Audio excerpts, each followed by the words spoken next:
今天我们要学习过于，一起看看视频吧。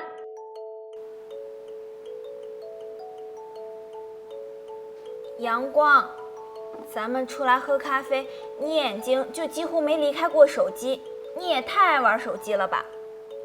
不是我爱玩手机，是因为现在做什么都得用到手机。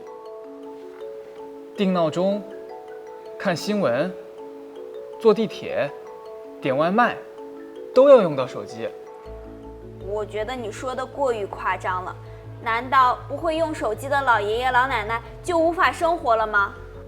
是你的反应过于激烈了，我只是在享受手机带给我的便利而已。我感觉现代人过于依赖手机了，已经不由自主地被手机绑架了。像我们现在这样坐在咖啡角，本来应该好好和朋友交流互动，而不是玩手机。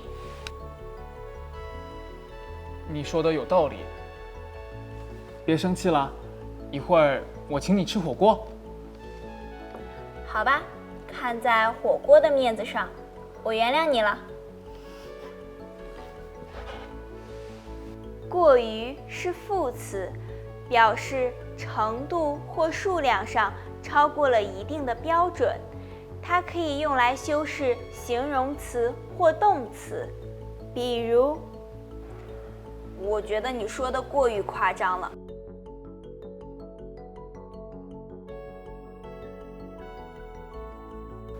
是你的反应过于激烈了。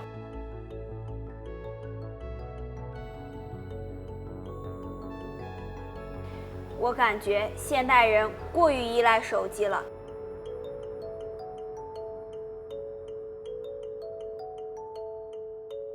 大家现在知道怎么说了吗？跟我读。我觉得你说的过于夸张了。是你的反应过于激烈了。我感觉现代人过于依赖手机了。